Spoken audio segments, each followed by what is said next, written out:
My name is Nonstop Antonio, and today we will be talking about Shazam Fury of the Gods.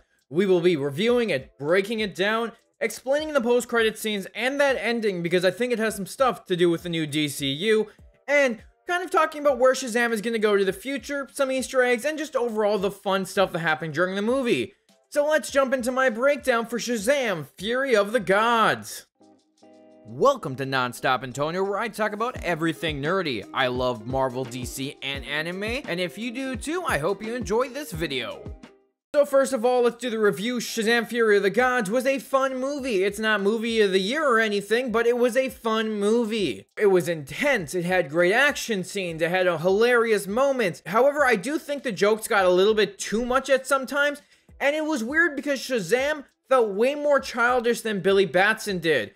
And I hope that if we do get a third movie, the characters feel a little bit more blended together rather than being two separate ones altogether. I also feel like the kids stayed in their Shazam form way too much during this movie, and we should have had a little bit more kid and Shazam, a nice little blend between the two, rather than always being in superhero mode. Mary Marvel, played by Grace Caroline Curry, was a goddess, and that is all. That's all I wanted to say before we moved on. The one thing I think they could have done better this movie was explain the gods a little bit more, because the Daughters of Atlas kept saying that the Wizard Shazam took their powers and took the god powers, saying that they stole them and then locked them away in their own realm, which it's made it sound like all the Greek gods were locked away in that realm. However, we know from Wonder Woman that Ares killed all the other gods. And the Daughters of Atlas said there was no magic. However, we know from Wonder Woman that there is magic in the world still, so I have a feeling that the way they were explaining it, they could have done a little bit better. But other than that, I think a lot of the plot was still very well done. Now let's talk about the movie now, because at the beginning of the movie, the Daughters of Atlas come and take the wizard's broken staff from a museum. And you're wondering,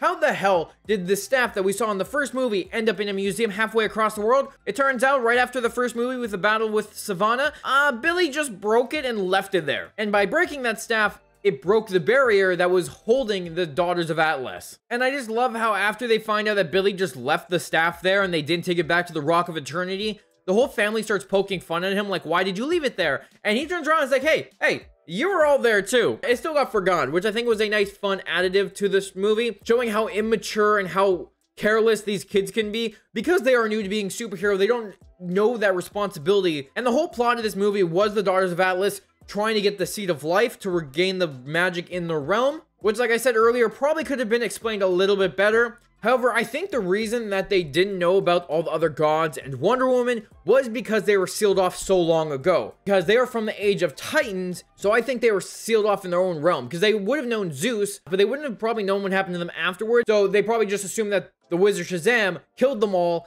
took their powers, and then locked the daughters away in their own realm, which I think their realm is separate from the Greek god realm where all the other ones were with Wonder Woman. So this is where it can kind of get a little confusing because they never really explained what was going on there. And because the Daughters of Atlas are the Daughters of Atlas, and Atlas is a Titan, and he got condemned to hold the entire world on his shoulders at the end of the Titan War, that is a huge thing they never really got into. I feel like they just kind of completely skimmed over everything that had to do with the gods and the Greek mythology, where I think if they dove a little bit deeper into it, it would have given us a better understanding of what was going on. I do love that the Shazam family in this movie, though, is called the Philly Fiasco, because they aren't doing a great job being heroes. They're messing stuff up, and it's mostly because they're a bunch of kids just trying to be heroes who are still learning the responsibility of being a hero. But the overall theme of this movie is family. It's all of them or none of them. And that's the whole idea of the Shazam family, is either they all go out to be heroes or none of them do. Which kind of all ties into the end of the movie when Billy has to do it himself. But I really like what they're doing here, showing them all kind of be their own heroes.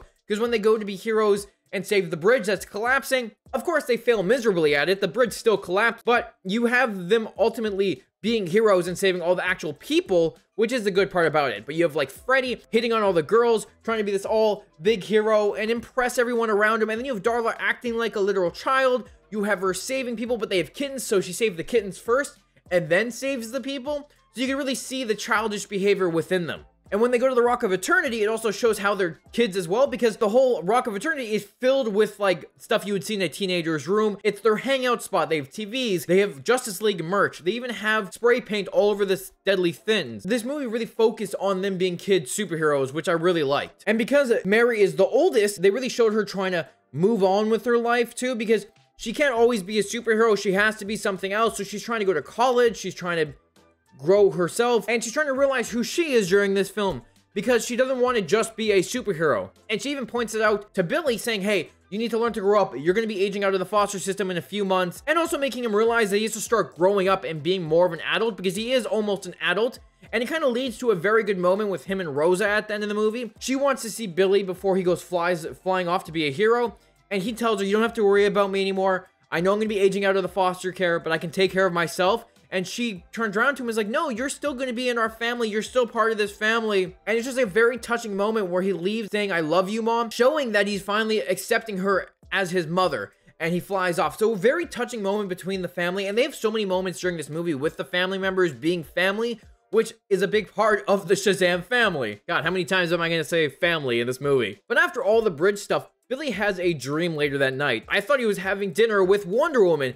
That was going to be her big cameo in the movie, but then turns out it was the withered Shazam. It's a hilarious scene because as it pans up from Wonder Woman's legs up to her face, it's just the wizard Shazam, and it's just a very funny, cheesy moment that I really like. They also mention what the Shazam name means, and because it's an acronym. The S stands for Solomon, which is wisdom, H for Hercules, which is strength, Atlas, which is stamina, Zeus, power, Achilles, courage, and Mercury, speed, which spells out Shazam. While Shazam and Hesper are talking, he's like, yeah, you know, I've seen all the Fast and the Furious movies, and it's all about family, which is a fun little meta joke because Helen Mirren is in the Fast and Furious franchise, and they just put it in the movie. I'm kind of curious if that was actually in the script, or if that was an improv line by Zachary Levi to poke fun at Helen Mirren. But that leads into a fun fight with Hespera and Calypso. And it's funny because Hespera makes it look like she lost really easily, but it was all a ploy to get to the Rock of Eternity, where the Seed of Life was, which was the whole plot device during this whole movie. Because if they planted the Seed of Life in their garden, it would re-spark the magic in the world and bring the Tree of Life back. But the funny part is, when Hespera gets the seed, she just walks through one of the door in the hallway of doors they have on the Rock of Eternity, and it leads literally straight back to where the Daughters of Atlas have been. It leads to a labyrinth that leads to them, which the one thing I'm confused about, because if the door is there in the labyrinth, couldn't anyone walk through it technically? Or can the champions are the only ones that can open that door? Because she's able to go through it to go back, but later in the movie when the dragon comes after them, it busts through that door. So I don't understand. They never really explained that well, unless they were able to move into that door after the Shazam family went through it and they didn't close it properly, which is maybe how it worked. But it's also magic, and magic does get a little confusing. But this led to a really good moment with the family because they run in to their parents. They're like, hey, yeah, so we're superheroes. And at the moment when they're like, yeah, we're all superheroes, Pedro's like, I'm gay. And everyone just looks at him like, yeah, I know. And it's just like a very touching moment with family because it shows that they accept him and they never really thought of anything else. They knew he was gay, but they didn't care. They accepted him for the way he was. And because this is all leading into the final fight of the movie, one by one, each Shazam family member loses their powers other than Billy, which is just a very good moment. And when Mary loses her power, she almost dies. She falls from the sky. And I like the choice it gave Billy because it was either save the world or save your sister, and he chooses his sister because he's gonna be there for his family. The whole point of this movie is being there for her family, and he's not gonna let her die. Are you kidding me? We couldn't do this movie without Mary Marvel, okay? And this movie was filled with great moments between the characters, and I like how Calypso was realistically the main evil antagonist in this, and then by planting the seed on Earth, it changes to a dark and twisted tree rather than being this beautiful tree of life that it would have been if it was in their realm. And when the tree grows, it plants a bunch of roots that give birth to a bunch of mythical creatures. We got the manticores, we got cyclopses, we got minotaurs, and we have harpies. Well, at least I think those were harpies, which was just very cool seeing these monstrous creatures go around the city and take people out, where you have the kids who have no powers now having to stop them. So the rest of the Shazam family were trying to save the innocent people running around the city terrified, and they go to find unicorns, because unicorns are a very vicious monster that other monsters are scared of. And this is where I realized that the movie might be an entire Skittles ad, because I had Skittles throughout all of it. Darla in one scene was picking out the yellow Skittles to give to Hesperia when they had her trapped in the Rock of Eternity, and then in this she threw a bunch of Skittles in the air for the unicorns and says taste the rainbow. But they're able to corral all the monsters at least because they tame some wild unicorns and they ride them into the battle, which look cool. Now before I get too far into the final fight, because we are just about to get to it, I want to talk about Freddy's journey during this movie, because at this final section of the movie, he had a really good moment with Anthena. And during the movie, he's just very immature overall, but he gets better as it progresses because he wants to act like a hero. And he's always trying to impress everyone around him. And even though the ideal of the family was to be either we all go or none of us go, he kept going off on his own to be a hero. And it was all because he felt like he wasn't a hero unless he was powered up. Because of his disability, he always felt like he was useless. But when he was able to, he would go out and be a hero because he felt like someone. He felt like something, and it made him feel accomplished. But as the movie progressed, you could really see him that he was always a hero. Because he steps in for Athena in the beginning when the bullies come after her. And that makes her start to like him. Because even though she could have messed the bullies up like no problem because she was a literal goddess, Freddy, who had no power, still stood up for her. After Athena loses her powers, she almost gets killed by Aladdin, the dragon, when he's roaring, and Freddy, a human, a mere human, is able to push through the fear and keep walking through the roar, which would normally immobilize you, which Calypso was like, that's impossible. How is he doing that? Showing that he is a true hero. Freddy's journey was realizing that he was always a hero and he didn't need the powers to prove it, which I really liked for his character during the movie. But let's get to the Shazam versus Calypso fight, because it was a really cool scene watching Shazam fight the dragon, and then him realizing that the staff with like a battery absorbing all this power, so he gets his spirit to close the dome in a smaller section of the city with the tree, Calypso, and the dragon, so he could take her on. He charges at the battery in this very cool fight with some really cool slow-mo shots to self-sacrifice himself by impaling Aladdin and Calypso into the tree and blowing it all up. Everything dies, and Billy does as well, which is a very emotional ending to the movie, showing that Billy dies, and I'm like, holy shit, they killed Billy in his own movie. That means the Shazam movies are now over?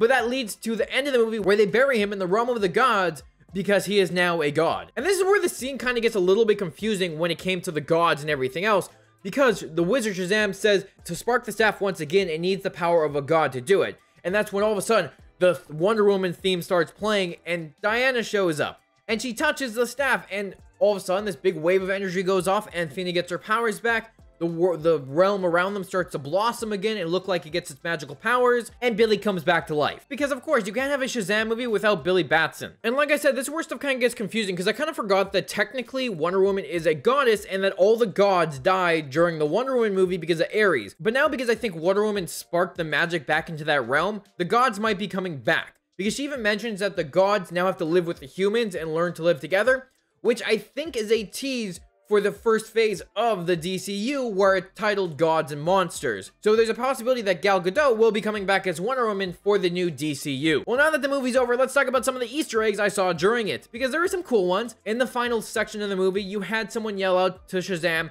Captain Marvel, a reference to his original comic book name. You have an Obi-Wan Force Ghost reference when Billy's telling them about the wizard coming to see him. Freddy mentions that it's like Obi-Wan Kenobi. Freddy also wears a Iron Giant shirt and a shirt that literally has a Batman and a Robin, where it's a bat wearing a Batman suit and a Robin wearing a Robin suit. They name drop Flash, Aquaman, and Batman in this. After the bridge scene, Darla steals a kitten and names it Tawny. And in the comics, that is a direct reference to Taki Tawny. And in the Golden Age of comics, Taki Tawny is a humanoid sapient tiger who wishes to live among the human instead of living in a zoo. As such, he typically dressed in a tweeted business suit and casually carries himself in a formal manner. After Flashpoint, in the Seven Magic Lands arc, Taki Tawny is from the Wildlands. And the Wildlands is a lands in the Seven Magic Lands with a bunch of animals that walk and talk like human. However, the tigers are the vicious savages who are in this pit because they betrayed the Wildlands. And then when the authorities find that Tawny has been walking around,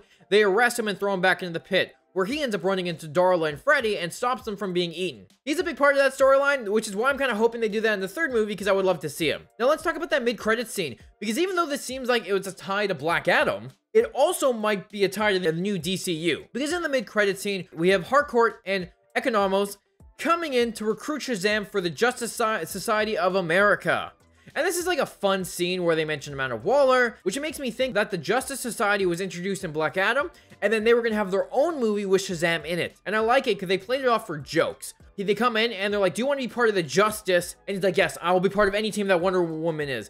And they're like, well, no, wait up. There's Justice League and Justice Society. And he makes a joke that's a bit confusing, having two teams with Justice in their name. And he also references, how about we make it the Avengers Society? And he also references the Authority, but calls it the Authority Society. So this could be a reference to the Authority movie that they are making. So I'm interested to seeing if this will play off where we might be getting a Justice Society of America movie in the new DCU, because Economos and Harcourt are going to be in the new DCU. We know they're coming back, same with Amanda Waller.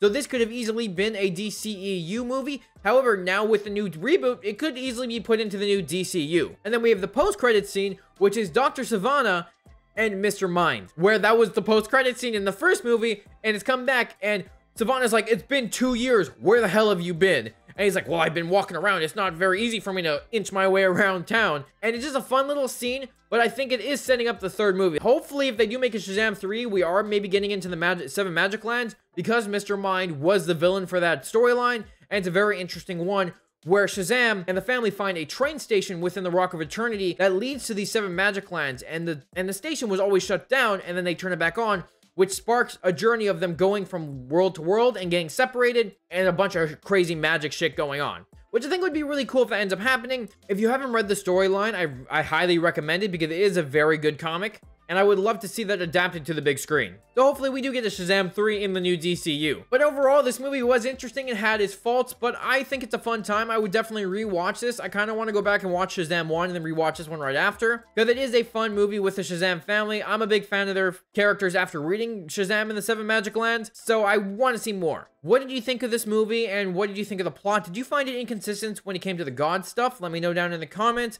I hope you enjoyed this breakdown. If you want to see more, make sure you hit the like button and the subscribe button to stay up to date with my latest breakdowns and anime reactions.